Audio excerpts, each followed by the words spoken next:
En la última Lot and Metal Exchange LME 2025, uno de los grandes consensos fue que las decisiones que tomamos, tanto técnicas como estratégicas, están definiendo el futuro de la minería y de la infraestructura global. En un mundo más complejo, más exigente y más competitivo, decidir bien se volvió un imperativo, no un lujo. Ese es el espíritu de la conversación de hoy. Eh, Hola a todos, yo soy Filipo Correa, le doy la más cordial de las bienvenidas esta tarde a una nueva edición de Pulso Ingeniería. Sigue ahí por el chat, me dicen si se escucha, si se ve, si todo impecable. Y les pedimos desde ya que nos vayan dejando sus saludos desde a dónde nos están viendo, desde qué parte nos están viendo, para ir armando una conversación entre todos. Voy a colocar en primer plano a nuestra flamante invitada. Hoy nos acompaña Paz Arroyo, PhD de la Universidad California, Berkeley. Ella es ingeniera civil de la Pontificia Universidad Católica de Chile. Como decía, tiene un doctorado en Berkeley, es profesor, investigador y actualmente National Quality Leader en DPR Construction, una de las constructoras más innovadoras en Estados Unidos. Y además es coautora del libro Building Decision, una guía práctica para tomar mejores decisiones en proyectos tanto de arquitectura, ingeniería y construcción. ¿Cómo estáis, Paz? Hola, Bienvenida. muy bien. Muchas gracias, Filipo, por la invitación a hablar. Contenta de estar No, aquí. muchísimas gracias a ti por el tiempo, por las ganas. Les queremos contar, Paz en este minuto vive en San Francisco, en California. Así que allá es tempranito, son las 7 de la mañana. Eh, Así que aquí estamos. Ahí tenemos que agradecerle que se haya conectado a esta hora con la mejor de las ganas, ánimo y disposición para tener una grata conversación. El, ¿De qué vamos a hablar hoy día? Hoy hablaremos de tu trayectoria, de tu libro y del método Choosing by Advantage. Y de cómo una buena decisión puede transformar el resultado de un proyecto. Oye, pero antes de partir, vamos a ir viendo porque nos están dejando Súper. algunos saludos por el chat. Sí, Dice Cristian Carroza, todo impecable en sonido y video. Muchísimas gracias, Cristian, por participar. Está Claudia Castro también, desde Villa del Mar, nos están viendo. Te manda saludos Rodrigo Music. Rodrigo, muy music. ¿Cómo estás? Tanto tiempo. Luis Arriagada de Beboch, se escucha y se ve perfecto. Saludos a todos por parte de Juan Barrio. Juan, ¿de dónde nos estáis viendo? Porque Juan normalmente está en Copiapó, por allá, en el norte. Eh, Catalina Bustos, buenas tardes, se escucha y se ve bien. Rodrigo, desde Salvador, supongo que será el Rodrigo Barrio. Y Constanza Solutiva, cariños desde Conce, te envían muchos saludos desde Concepción. Cristian Cruz también, un gran abrazo Muchas gracias. te envío. No, sí, Buenísimo. vamos a ir interactuando con los mensajes también, para poder sentirnos un poquito más cerca y que no estamos hablando aquí solo para la tele. Mira, el Juan Barrio dice que está en Antofagasta, ¿viste? Está en el norte, ahí Muy en bien. la perla del norte, así que está desde Antofagasta viendo. Vamos al tiro, entramos en materia. Oye, el, tu carrera combina docencia, investigación y liderazgo técnico. ¿Cuándo descubriste que la calidad no solo era un control, sino una forma de pensar? Bueno, la verdad, yo siempre he partido desde una mirada más filosófica cuando quiero decidir dónde quiero trabajar. En el fondo, tuve bastante suerte cuando estuve en Chile, en la Católica. Tuve un profesor en la universidad, Luis Fernando Alarcón, que, que Muy, realmente, en el fondo, muy buen profesor. enseña, muy buen profesor. Hice el máster con él y tuve la oportunidad de ver, de trabajar cuando estaba haciendo el magíster, de también tener experiencia práctica. Él tenía una consultoría en ese tiempo. Se llamaba GPRO, no, GPUC, ahora creo que se llama GPRO. Eh, pero desde la perspectiva de cómo podemos mejorar la industria de la construcción. Siempre tuve esa claridad de que muchas oportunidades en la industria de la construcción y en la minería, obviamente, si es que juntan las dos en Chile, son las industrias más importantes, no hay nada más en el fondo que se le compare. Y, y obviamente hay mucha oportunidad de mejorar, de pensar cómo hacer las cosas distintas, y la academia, por un lado, te da la oportunidad de gastar tiempo en hacer preguntas y de dedicarte a eso. Y he sido, bueno, como bien dijiste, hice el doctorado en Berkeley, eso fueron 4 años de mi vida preguntándome cosas, entrevistando gente, leyendo, tratando de entender cómo hacer las cosas distintas. Y y para ser honesta, yo pensé que Chile solamente lo necesitaba. Pensé que éramos, bueno, obviamente en Estados Unidos tienen que tener las cosas resueltas, pero cuando vine para acá me di cuenta que tampoco tienen las cosas resueltas y que tenemos problemas muy similares eh, en cuanto a la gestión de proyectos, en cuanto al impacto de la industria.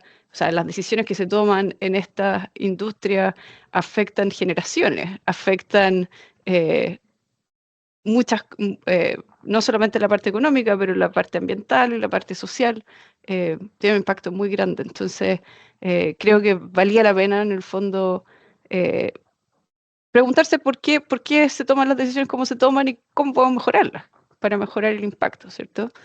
Y, Pero ahí ujú, en ese punto, pero andemos un poquito más. ¿Cómo es ujú, la diferencia de haber estudiado primero en la Católica, acá en ujú. Chile, tanto el pregrado como el máster, con un tremendo profesor como Luis Fernando Alarcón?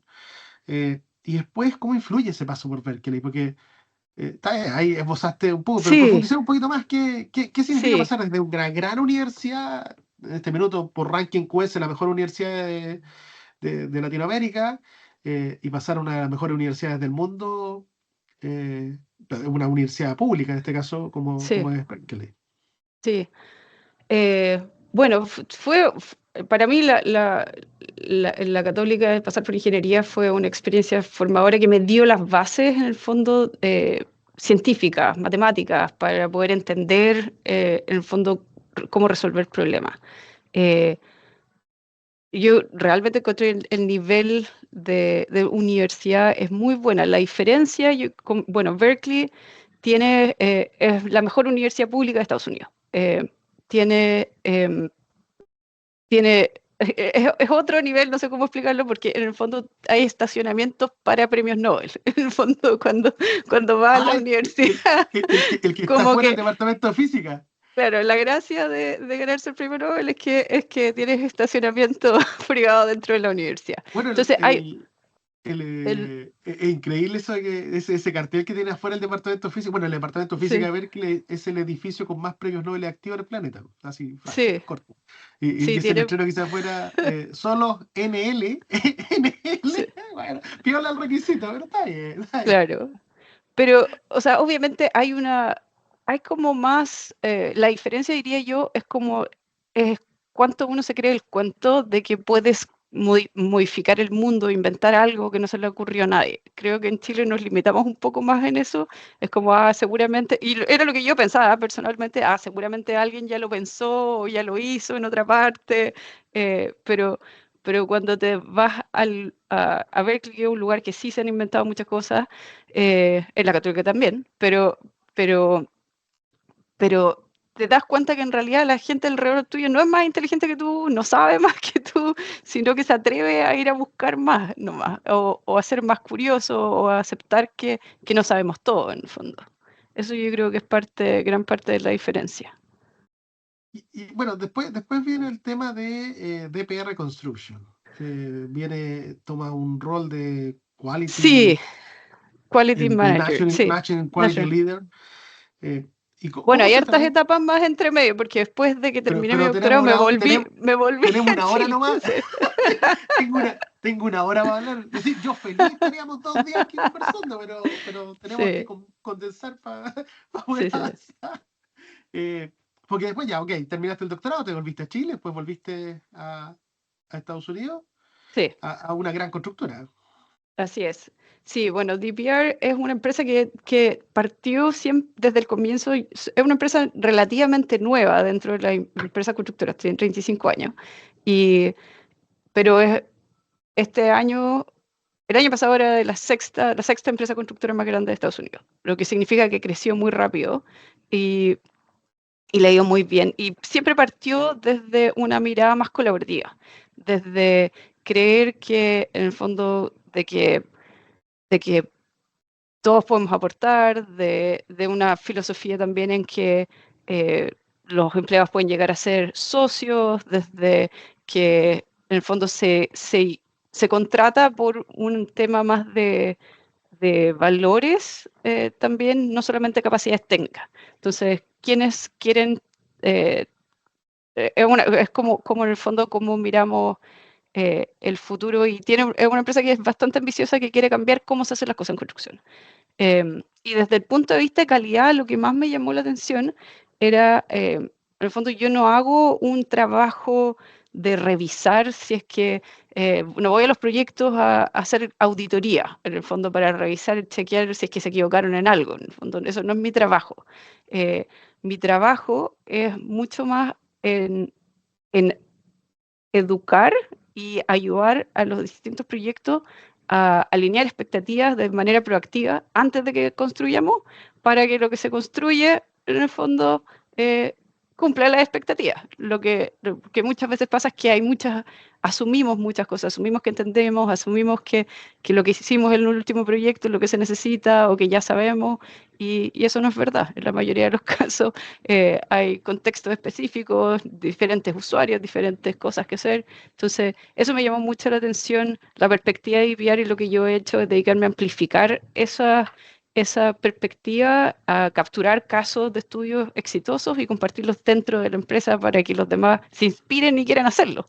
No porque hay alguien que va detrás a hacerle una auditoría para ver si es que lo hicieron o no lo hicieron. Ah, pero cumplí con la promesa de Mm, valor de ser el problema claro, transversal, no solo en la industria de la construcción, sino que a lo largo de todas las distintas industrias que uno promete cosas. En el caso de los proyectos, promete tiempo, si promete plazo, costo, muchas veces influenciado por tu orgullo, por tu historial laboral, cierto. y esa ceguera o esa vista parcial, claro, uno queda propenso a prometer algo que no se sale de tu mundo conocido, de tu zona de confort. Prometís desde tu lado seguro, Exacto. pero claro, pues, este es un mundo cuando te dicen, oye, de esta otra manera se puede hacer mejor, y uno dice, pero si de esta manera ya me resultó, porque por algo llegué Claro. acá, po. Porque tú cuando conversáis con los viejos, con el resto de los colegas, independiente de la línea, ya sea un ejecutivo, un supervisor o un trabajador, son todos casos de éxito, po, porque si no, no hubiera llegado a ser ejecutivo. Es decir, Claro. a él las cosas le vienen resultando hace 30 años. Entonces, convencerlo de que la haga distinto, que hay otra manera de hacerla mejor, es súper complejo cuando alguien por sí mismo es una historia de éxito. Así que ahí, ¿cómo es esa lucha de ego allá dentro de la Eh, constructora? ¿Es un de poco todas distinto maneras, a cómo era trabajar acá con latinos? es distinto porque es menos jerárquico, por lo menos en esta empresa. No es 100% en todas las empresas de Estados Unidos, pero en DPR en particular, eh, ese, eh, eh, en, en Chile mi experiencia es que tú tenías que convencer a una persona, si es que querías implementar a alguien, tenías que convencer a una persona y esa persona era el jefe.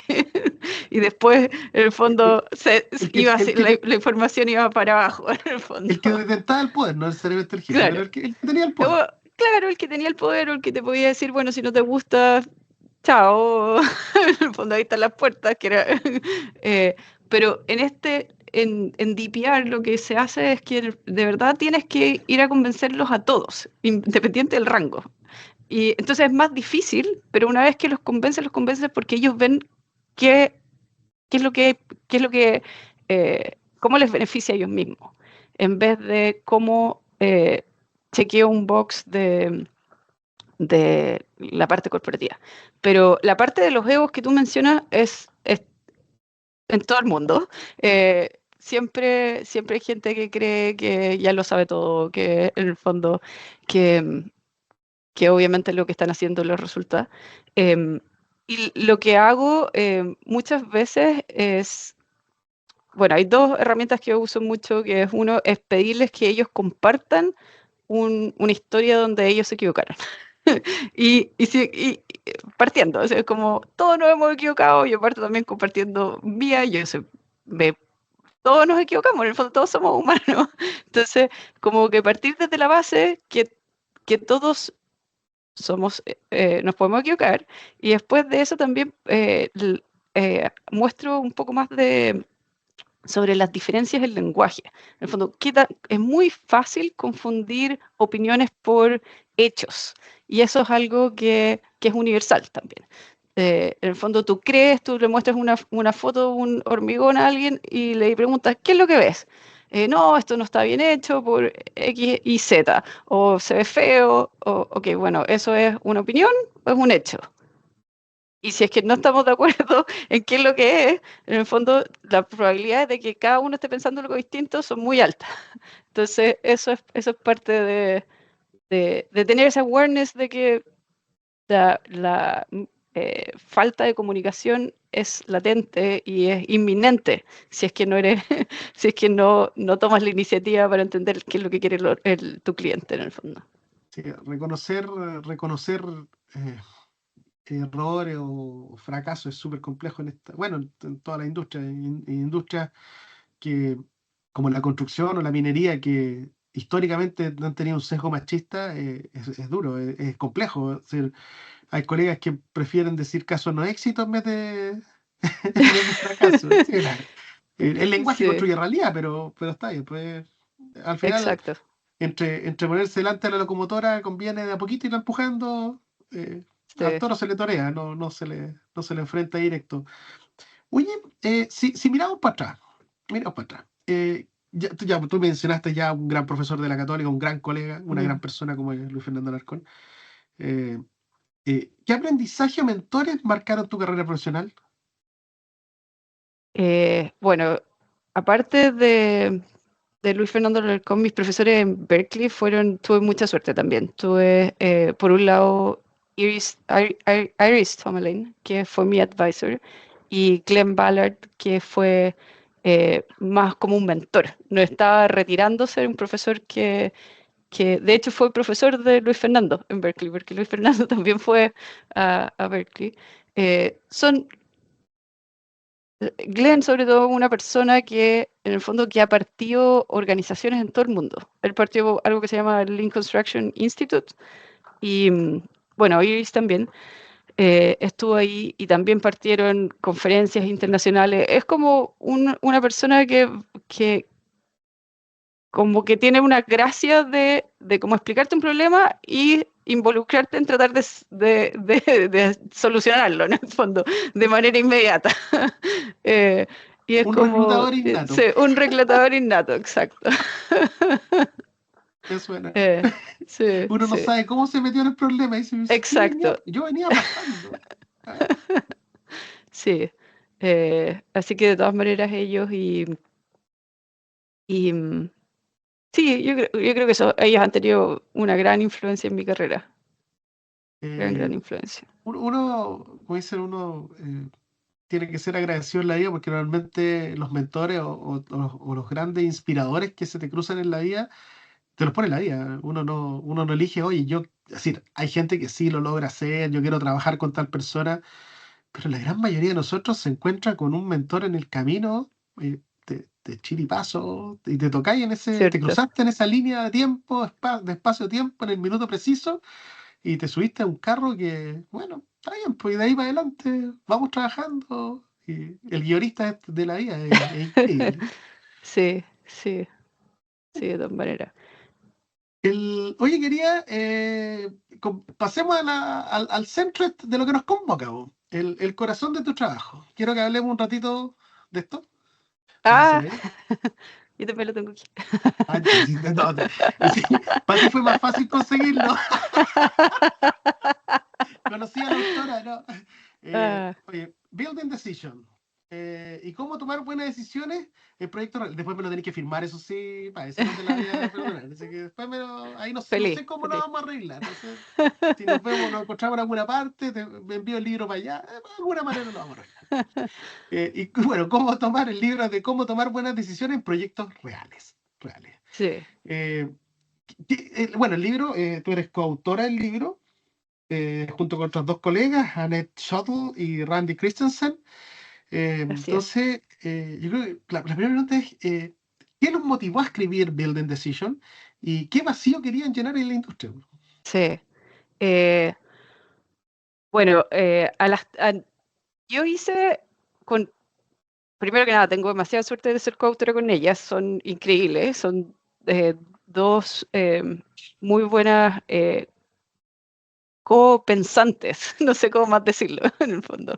Eh, tenemos tenemos discusiones semanales. Annette está en Alemania y Randy está en Dinamarca, para que tenga un contexto, ni siquiera están en Estados Unidos. Entonces nos conocimos a través de esta comunidad de Lean en el tiempo y, y lo que nos unió, desde mi perspectiva, yo hice mi investigación del doctorado en cómo ayudamos a hacer edificios más sustentables, y cuando me di cuenta que empecé a preguntar cuando estábamos en la etapa de construcción, ya todas las decisiones se habían tomado. Entonces me fui a explorar más el área de diseño. Y en el área de diseño me fui a trabajar a una empresa de arquitectura para que me dejaran escuchar. O sea, yo no soy arquitecto, no estaba diseñando nada, pero estaba haciendo algo que me diera acceso a escuchar el raciocinio de los arquitectos mientras diseñaban. Y Ya, pero enfocado en infraestructura inmobiliaria. en Por- este caso no era necesariamente inmobiliaria, puede ser, estábamos diseñando aeropuertos o edificios de oficinas, en el fondo, de ese tipo de cosas. Eh, no, te hago desde mi investigación, sí, no minería. Sí, sí, por eso hago sí, el punto, sí, porque la mayoría de los que nos escuchan son todos mineros, son sí, sí, sí. mineros que muelen piedra en el cerro, que corren cerro. Sí, no, sí te entiendo. Entonces, por eso, para ese mundo, todo lo que no es estructura industrial es inmobiliaria, desde un hospital, un cine, un Perfecto. mall. Ya. Por eso el punto Sí, nomás. sí, sí. Entonces, desde mi perspectiva, sí, eso fue donde centré mi investigación, a pesar de que yo en Chile había trabajado en minería. Eh, pero bueno, la importancia en el fondo, de darse cuenta que la gente no se cuestiona cómo toma las decisiones. ¿A qué me refiero con eso? Todos sabemos que las decisiones son importantes, las decisiones que tomamos tienen consecuencias, ¿cierto? Afectan la trayectoria del proyecto, la trayectoria de tu vida, ¿cierto? Pero ¿cuándo fue la última vez que te sentaste a pensar cómo tomas todas las decisiones? Probablemente nunca, en el fondo. Y Hace, cuando... hace un, hace un par de años atrás me pasó eso y mira dónde estoy. Mira dónde está, exacto. Bueno, entonces me dediqué a entender cómo la gente colaboraba y cómo se podía, en el fondo, incorporar distintos aspectos, distintas miradas dentro de la toma de decisiones eh, para hacerla más robusta, de que en el fondo de que no es una decisión que se está tomando solamente por costo, solamente por plazo, es una decisión que se está tomando porque es lo más valioso para el largo plazo. Entonces eso fue lo que investigué, y después en el camino encontré con Randy, en ese minuto, cuando nos conocimos, ya estaba trabajando en Inglaterra y estaba trabajando en un túnel que se está haciendo bajo el río Thames, que tú debes pasar por ahí muchas Sí. No, veces. yo estoy más al norte, yo estoy en Manchester, Ah, ya, está bien. un poquito más al norte. Bueno, y también ella se dio cuenta, bueno, tenemos este mismo problema, y me gustaría entender en el fondo qué resultados tuviste y cómo puedo ayudar a mi grupo a tomar mejores decisiones, porque en el fondo nos estamos dando vuelta en círculo. Eso es lo que pasa muchas veces, que en el fondo hay que tomar una decisión por dónde vamos a sacar el túnel, y en el fondo nadie quiere tomar la decisión porque hay eh, ¿cómo se dice? Mucho riesgo, y nadie quiere ser responsable y poner la, ¿No? la- el... Y después, yo creo que después cuando hacía el balance, ya cuando Ujú. estoy en etapa de construcción, te das cuenta que tremendas decisiones de proyecto se tomaron invirtiendo la misma cantidad de tiempo que que decisiones que Sí, influyen poco. Entonces, yo creo que en etapa es de cierto. diseño, en FEL 1, FEL 2, hasta FEL 2A, eh, el proyecto no es muy consciente de cuánto tiempo le está dedicando a la toma de decisiones. Uno lo ve con el gerente, de repente uno dice, ¿por qué el gerente está preocupado de esto? Flaco, debería estar preocupado, dedícate a pensar la gran decisión que nos puede hacer fracasar el proyecto. Pero no, es decir, las cositas chicas, el micromanagement, déjalo a los mandos medios, déjalo, déjalo en el nivel que corresponde, pero bueno, es parte de lo que, Sí, de las cosas, de las oportunidades de mejora en la industria, es que cada nivel de decisión tome la decisión que le corresponde y invierta la cantidad de tiempo que amerita la decisión, po. Porque al final de, to- terminamos tomando súper apurado decisiones que son súper críticas.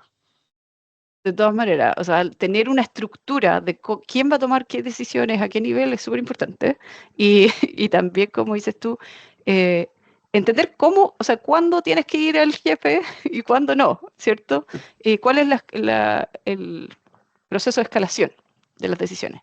Pero en Latinoamérica tenemos un problema, no sé si, bueno, no sé cómo funcionará un poco allá en Hemisferio Norte, pero en Latinoamérica tenemos el lío que a la estructura normalmente le encanta entregar más trabajo hacia abajo, pero no entrega la libertad de la decisión.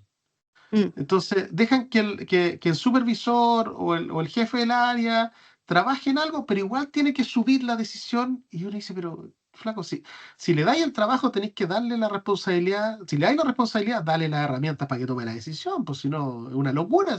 Te volví un cuello de botella, o el gerente se vuelve un cuello de botella. exacto.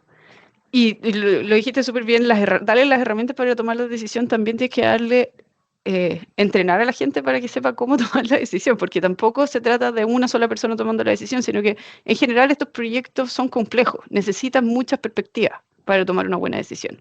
Y necesitas incluir a la gente en el minuto correcto y pedir la información necesaria. En el fondo no se trata de adivinar y de decir, ah, ya, yo puedo tomar una decisión, en el fondo, porque me pasó mucho también que cuando en el fondo iba a los proyectos le preguntaba, bueno, ¿por qué tomaron esta decisión? Eh, el jefe dijo, o no sé, yo no estaba ahí. Y en el fondo, y cuando, y también tenemos muy mala costumbre de no documentar las decisiones, en el fondo, porque, No porque sé si es mala costumbre, ¿eh? Porque a veces yo siento que es una. La decisión fue no documentar.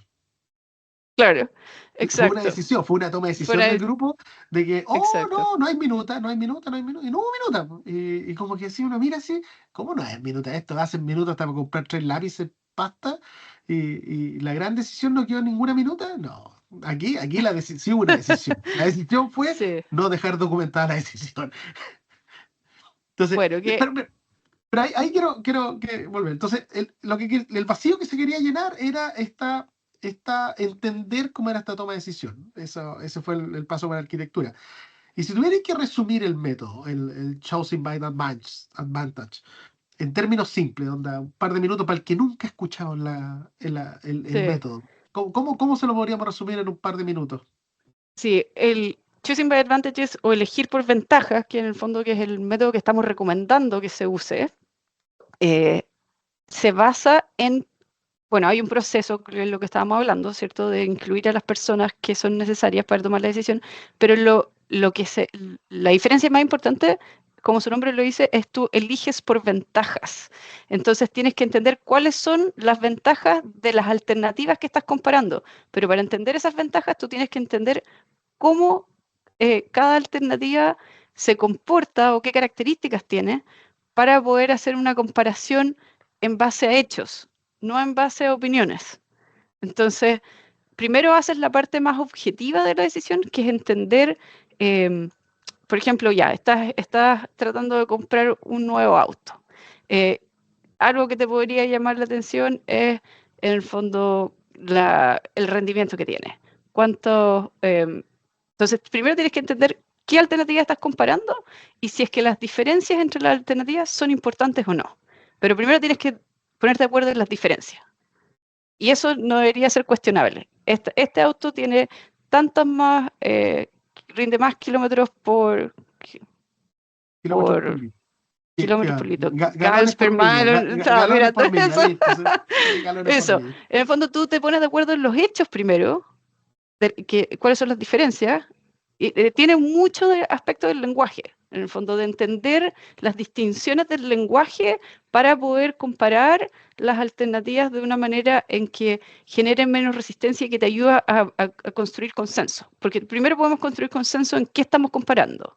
Después podemos construir consenso en qué criterios vamos a usar para evaluar.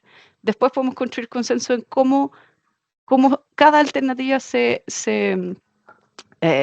caracteriza. Dale, Felipe, me quería hacer una Pero, pregunta.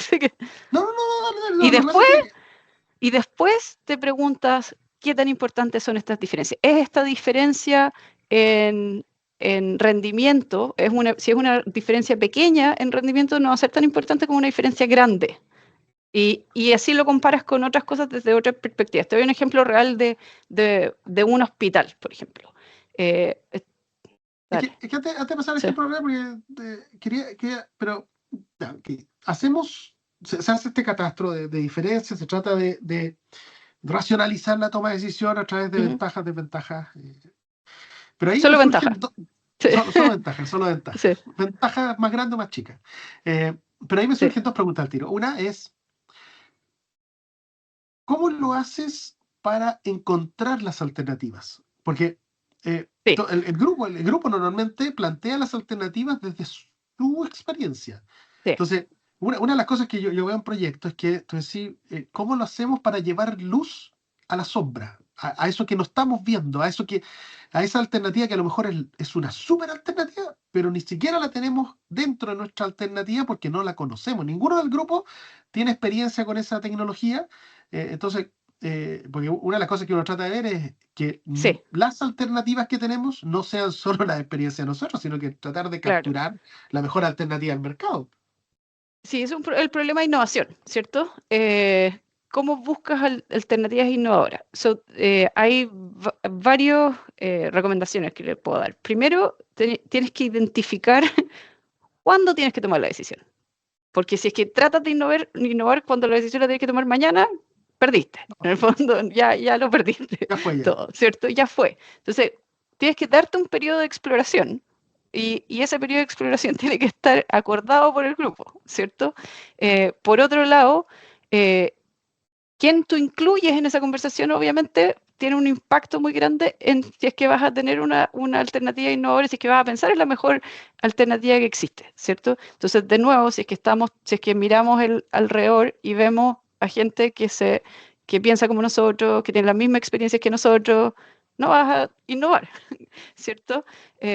Eso es parte de la Y, inclusividad, en el sí, fondo, y la oportunidad de tener un grupo de toma de decisión diverso, impacta un montón. O sea, las decisiones siguen siendo algo subjetivo y dependiente mucho de quiénes están en el proceso. En el fondo, no es algo mágico que vas a usar un método y esto te va a ayudar a crear nuevas ideas. Tiene mucho que ver con quiénes están ahí. Sí, cuando tú comparas alternativas, incluso si es que no tienes la mejor alternativa sobre la mesa, cuando haces el ejercicio y te das cuenta qué es lo que valoras y qué es lo que te dan estas alternativas, también puedes pensar en qué otras alternativas existen que te ayuden a mejorar las cosas que tú valoras más.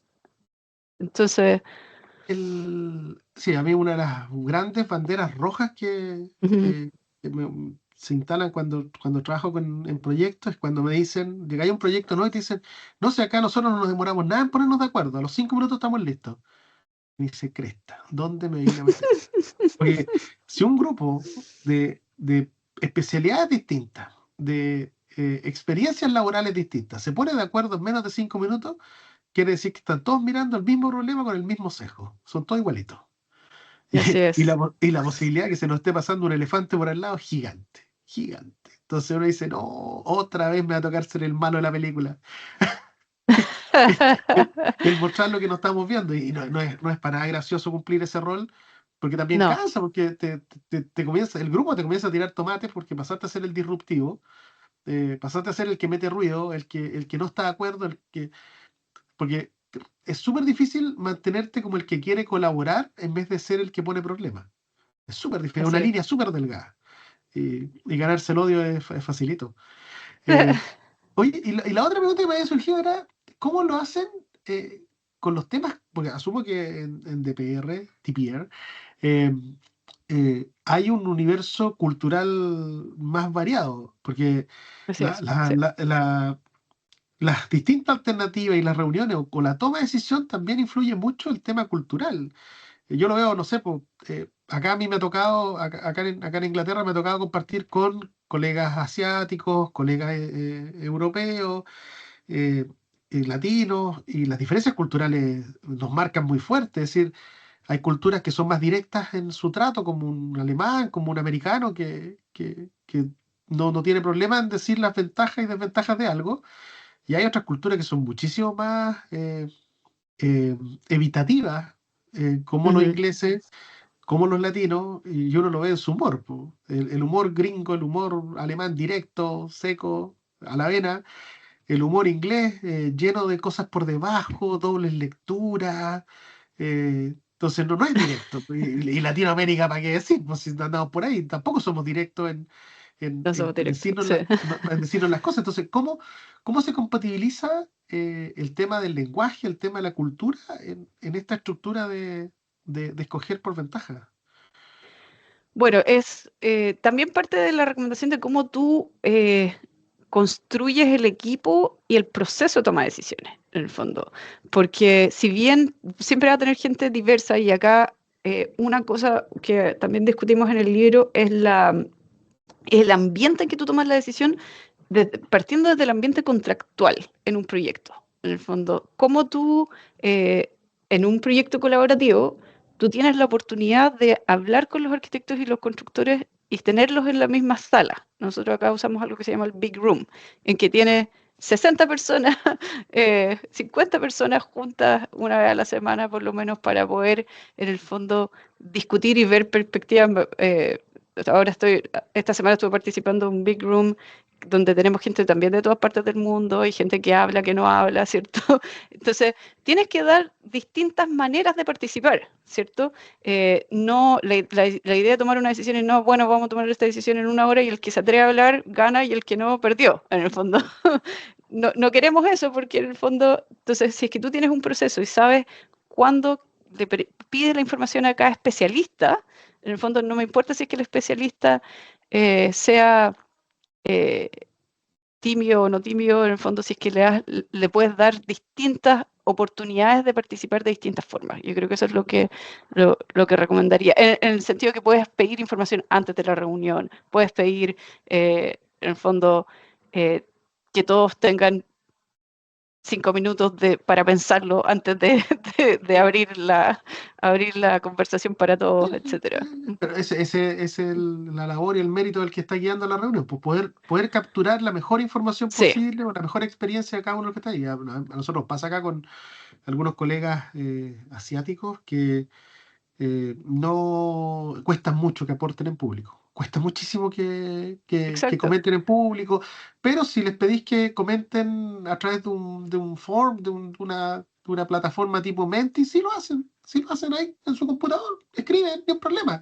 Pero pedirles que hablen en público es muchísimo más complejo. Oye, en el libro, veamos el libro. Acá en el Ujú, libro se mencionan un par de casos, por ejemplo, el Museo San Francisco y el ujú, mismo túnel acá bajo el río Támesis. ujú, ujú. Eh, si nos podemos explicar un poquito de esos casos reales que son tratados acá en el libro. Sí, bueno, en el caso del museo aquí en San Francisco, es un museo, es como el MIM, el Museo Interactivo, en el fondo. Eh, Igualito. claro. Bueno, pero este edificio lo que querían hacer era, se estaban cuestionando qué sistema de mecánico usar. En el fondo, y se estaban cuestionando, bueno, hacemos lo que hacen todos los edificios, que es en el fondo tener una turbina, perdón, una generadora gas y también enfriar con un cooling tower, que es como que mueves el agua para que se enfríe. En el fondo pones una torre al lado. O hacemos algo distinto, que es como poner paneles solares en el techo y usar intercambio de calor con la bahía, con el agua de la bahía, eh, para poder mover. Entonces, en este caso en particular, habían distintas perspectivas, como pasa siempre.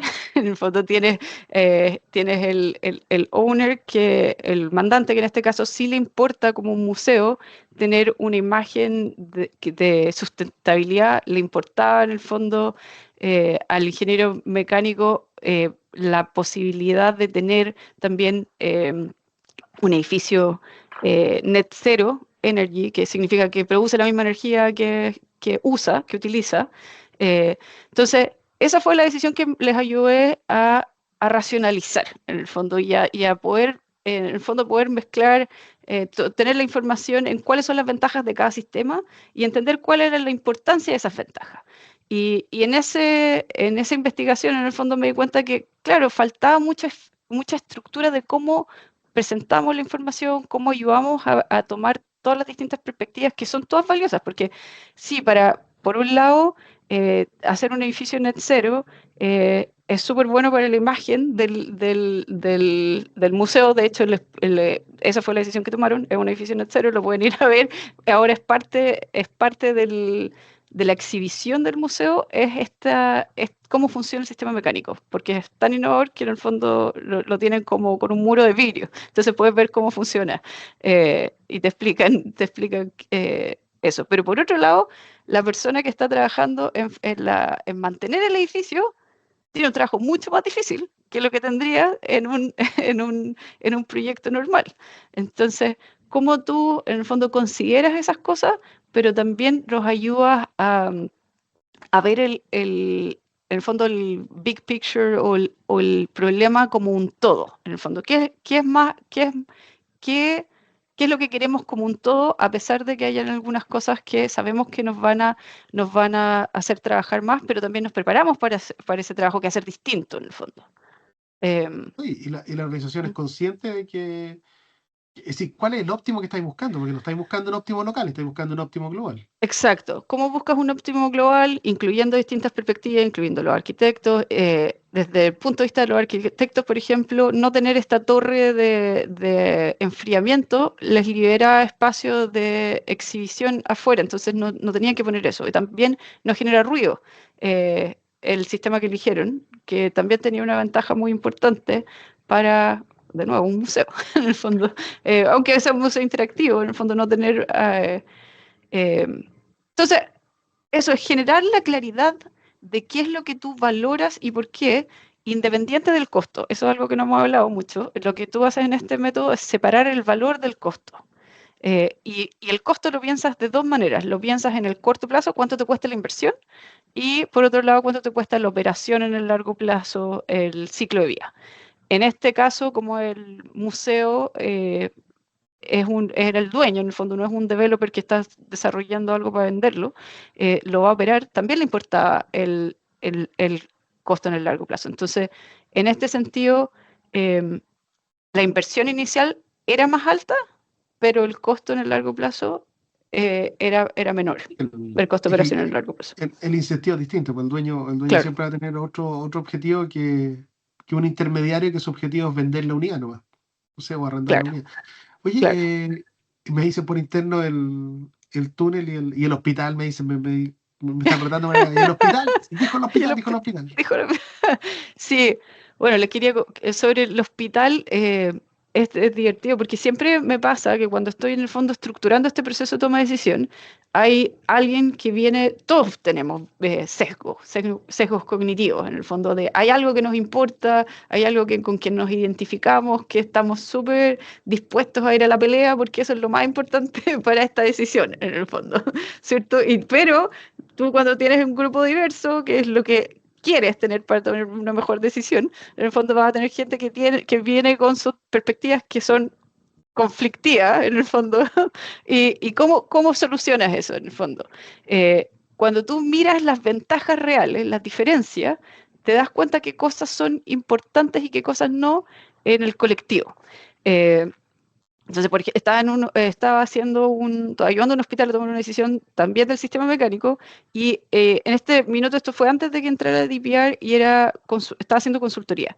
Y me llamaron porque no podían tomar la decisión. El proyecto se estaba atrasando y tenían que comprar los equipos y no sabían qué equipos comprar. Entonces, eh, Se habían juntado y nadie se ponía de acuerdo, todos apuntaban los dedos, tú no tomaste la decisión, tú no me has dado el costo, tú no me has dado esto, bla, bla, bla. Y entonces lo que hicimos fue hacer un workshop, nos juntamos con todos y invitamos, eso nunca te ha pasado, ¿cierto? Un proyecto cualquiera, ¿no? Exacto.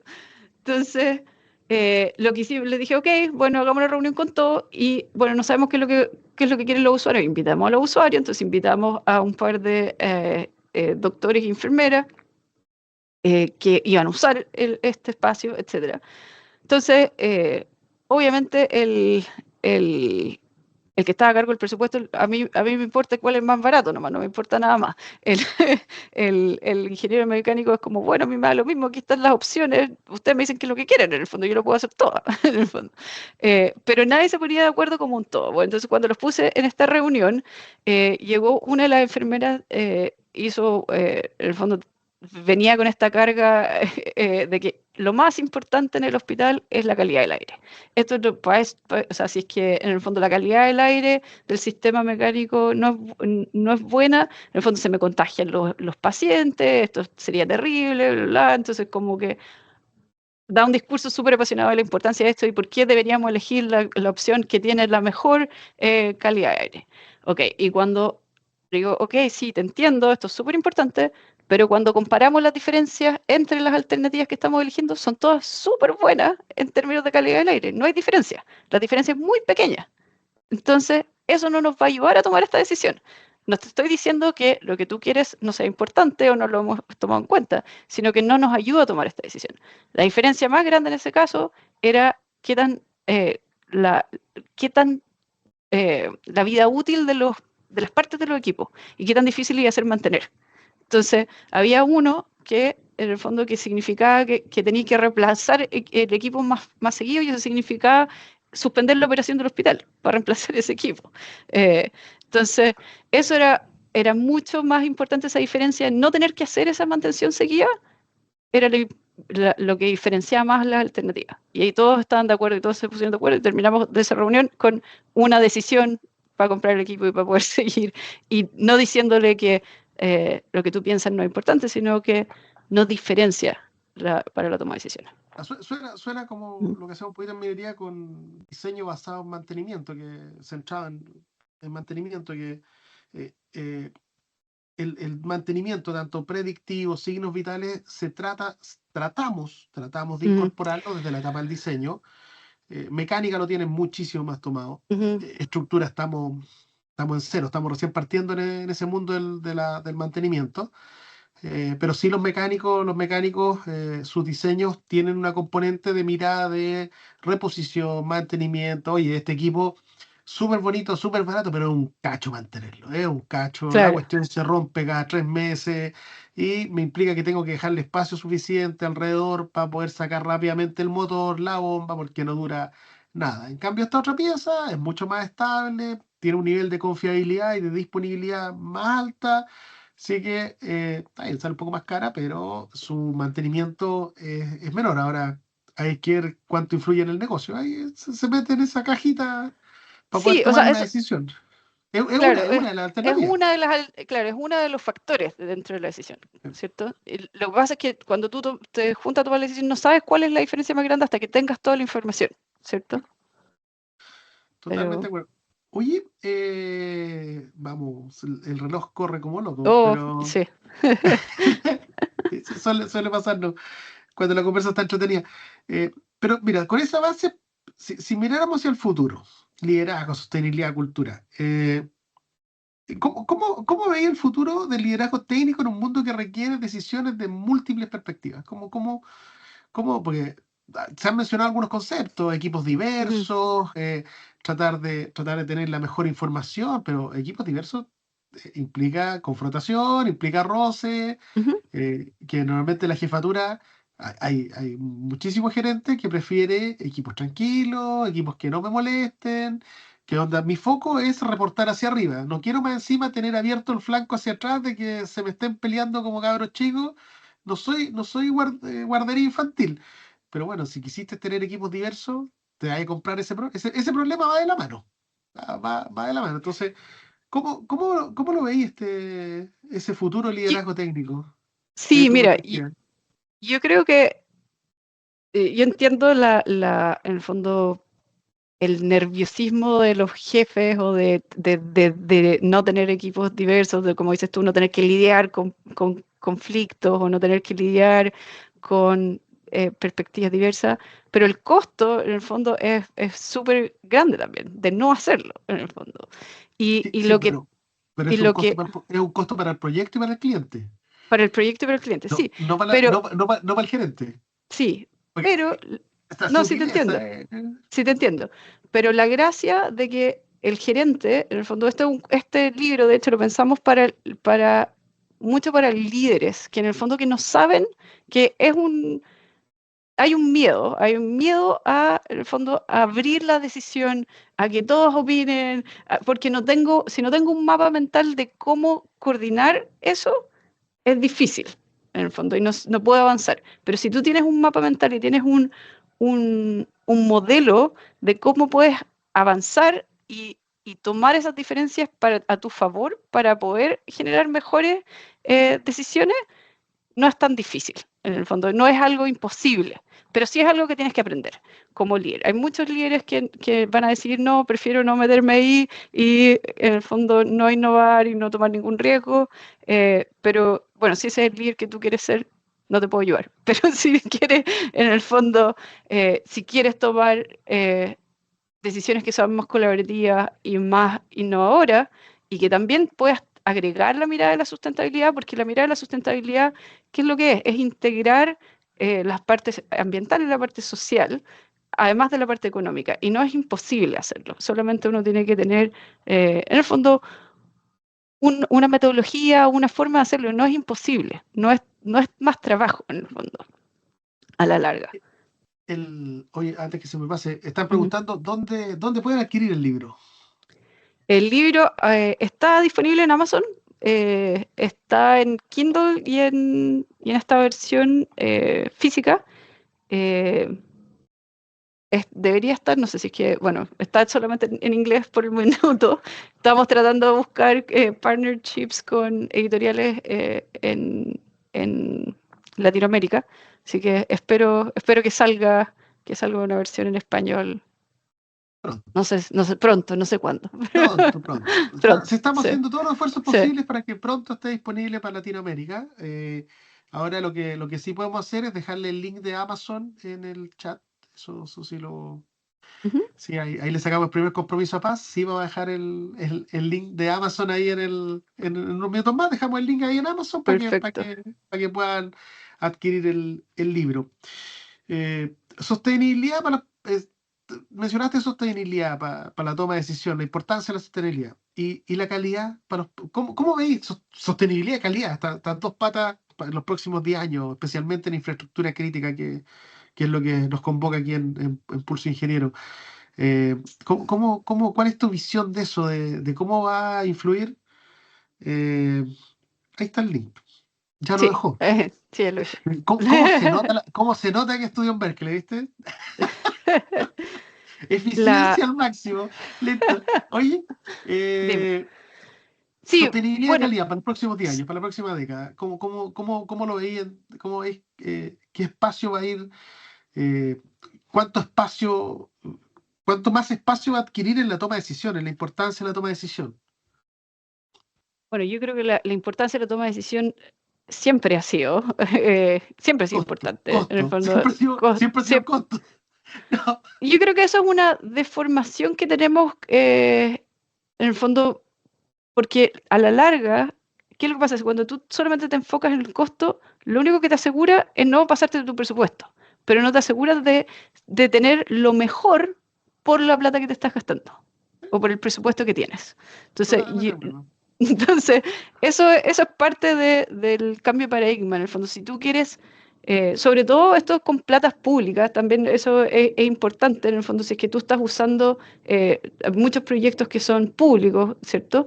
Que tú tienes una responsabilidad social más grande, en el fondo, porque tienes que hacer qué es lo mejor que puedes hacer con el dinero de la sociedad, ¿cierto? Eso es una responsabilidad intrínseca.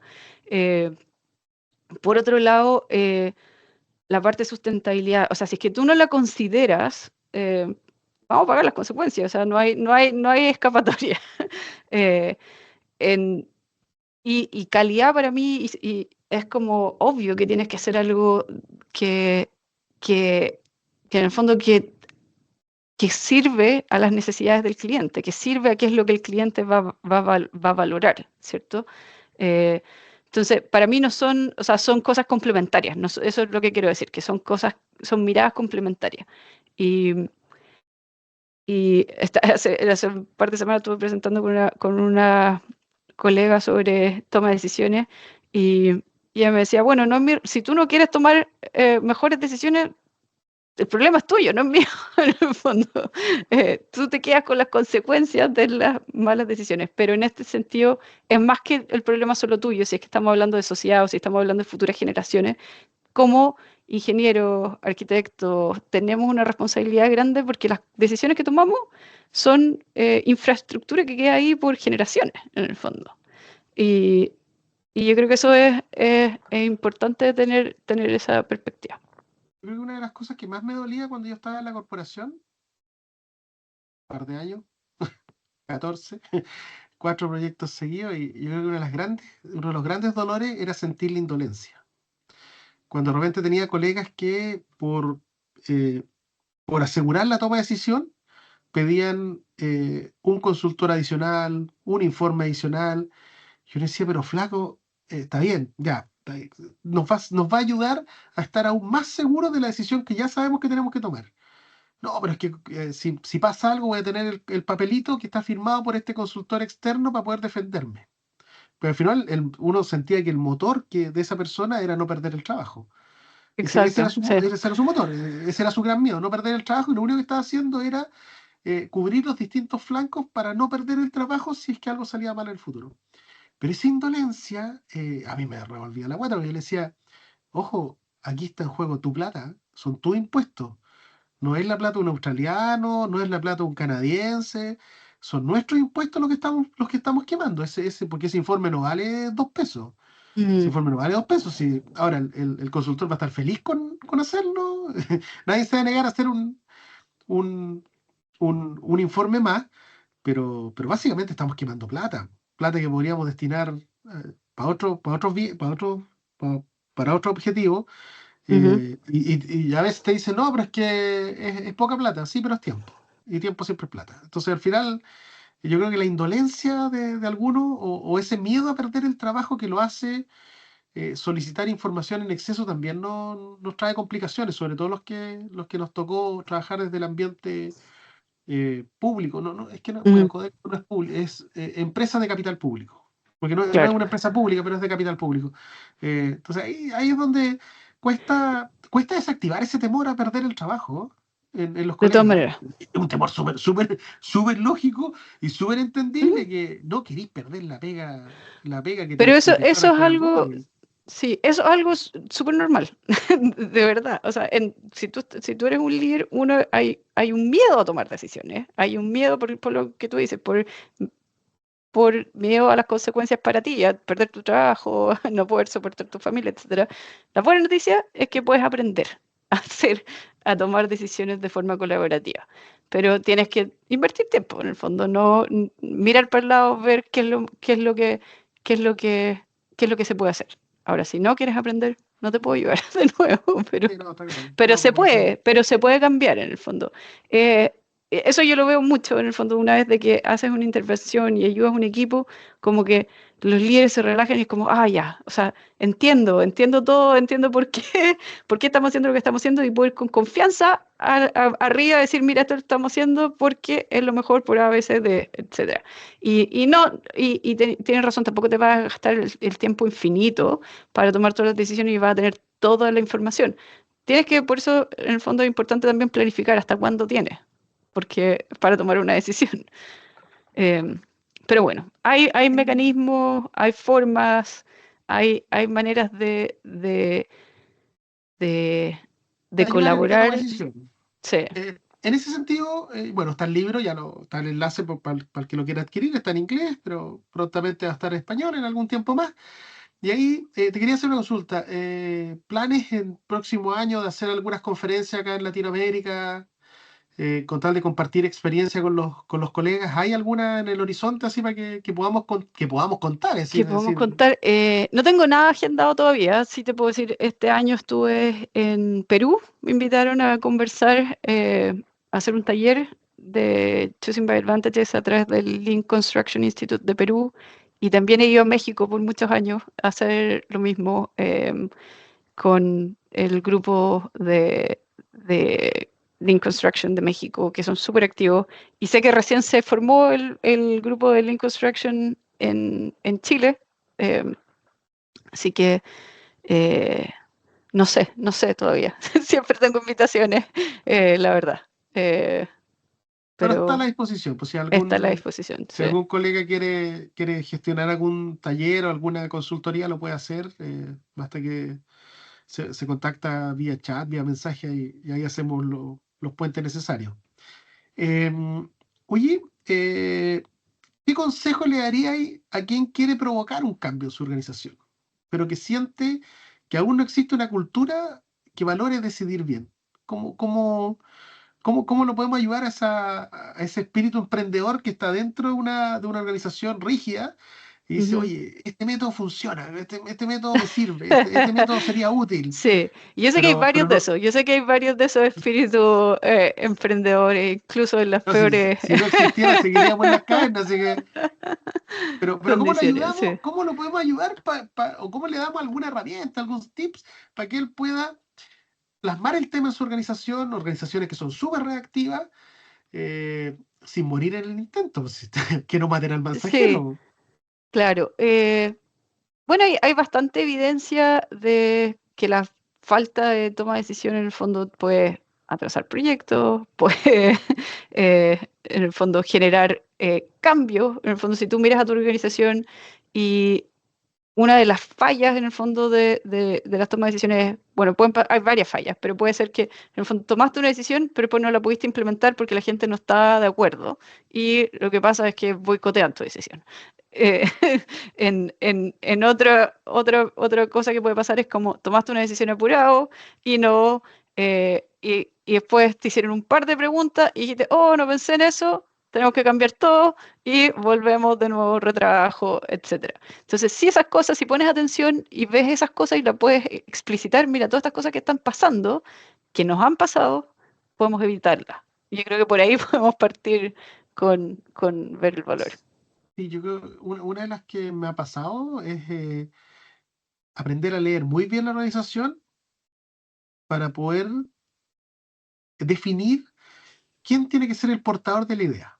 Porque a veces pasa que hay algunas personas que, como esa idea no se me ocurrió a mí, te ganaste un boicoteador interno así, pero gigante. Y decís, pero flaco, ya hasta ahí, si no se te pueden ocurrir toda la idea. Entonces, claro, ahí a veces conviene mapear bien la institución, el organismo, la empresa. Y si ya, mira, ¿sabéis qué? Mejor que la idea la proponga Jorgito, porque conviene que esté a este lado de la vereda que al frente. Entonces ahí hay un tema de orgullo, pero para eso hay que conocer muy bien la organización. Ujú. Normalmente el emprendedor interno conoce su organización y tiene ¿Sabe súper por dónde claro irse? por dónde ir, por quién no, a quién tiene que sumarlo en el camino. Oye, ahí mandan saludos, vamos a leer algunos saludos. Eh, Manda saludos Rodrigo, dice que se tiene que retirar, pero muy agradecido por la invitación. Gran tema y entretenida la exponente. Eh, Después Claudia Castro dice que se tiene que ir a otra reunión, pero dice, muy interesante tu experiencia, Paz, muchas gracias por la instancia a ambos. El Pablo dice, muchas gracias, me hizo recordar la gestión de decisiones en el desarrollo del proyecto Costanera Norte. Fui el gerente de ingeniería de detalle y la relación con el dueño, el MOB, los usuarios y las municipalidades, más de 10 Ujú. y la constructora, consorcio italiano-chileno. Muchas gracias, qué bonita esa obra, le quedó bonita a Pablo Málica. Hay un gran saludo a Pablo, ahí está desde Viña, nos está Muy viendo. bien. El gran persona y tremendo, tremendo profesional. El, Oye, nos quedan un par de minutos. A ver, el, como digo, hablamos bueno, del libro y cuáles son cómo ve Paz el futuro para la próxima, ¿te quedas allá? ¿Te volví? No sé, en una de esas, puede Eh, ser, me hago astronauta, no, Mago ¿cómo se ve el astronauta. futuro? No, Así, el te- futuro, bueno, desde una manera más personal, nosotros, nuestros hijos, tenemos mellizos, tienen 14 años, están felices acá, moverlos de sus amigos es como lo peor que les puedes hacer en este minuto de la vida, así que no está sobre la mesa esa alternativa no es de moverse a alternativa. ninguna parte. Sí, Y a los pero 18 se van a ir a otro estado, así que exacto. Después lo que hacemos nosotros después de los niños, ahí puedo, en el fondo, mi eh, ideal sería poder estar 6 meses, 6 meses entre Chile y, y Estados Unidos en algún minuto de la vida. No sé cuándo. Pero pero es el horizonte. es el horizonte. Sí, pero divertido porque de verdad que también esta manera de pensar y de tomar decisiones también la incorporamos dentro de la familia y de cómo, en el fondo, cómo pensamos las cosas que hacemos y dentro de las decisiones que hemos tomado es cambiarse a vivir a otro país, en el fondo. El... Sí, pues una tremenda decisión de familia porque lo arrastra todo, pues Exacto. no es el capricho de uno nomás, pues. No es uno No, nomás, no, exacto. no, uno, la familia se mueve como un bloque. Oye, Constanza dice, concluye algunas cosas, documentar decisiones, también considero importante documentar los compromisos y responsables de esto. Ujú. Diferenciar cuándo es una opinión y cuándo es un hecho, es fundamental. Y considerar sí o sí la sostenibilidad, tres ámbitos clave, económico, ambiental y social. Esto cada vez toma fuerza en Chile. Por su parte, Gustavo dice enriquecedora conversación. Agradezco la invitación, Filipo. No, yo ahí agradezco a todos los que han estado conectados. Así que yo creo que vamos a ir cerrando ya porque se nos Ujú. pasó la hora volando. Volando. Se pasa muy rápido esto. Bueno, hoy hablamos de decisiones, de calidad, de propósito. Vimos que decidir bien no es solo comparar alternativas, sino hacerlo de manera transparente, con evidencia y colaboración. Bueno, lo primero te quería agradecer, Paz, por compartir tu experiencia, tu visión y tu trabajo que estás impulsando desde California, ya desde la Costa Dorada, un tremendo estado, un tremendo lugar, y cómo estáis generando conocimiento y mejores alternativas para la toma de decisión desde ese precioso lugar.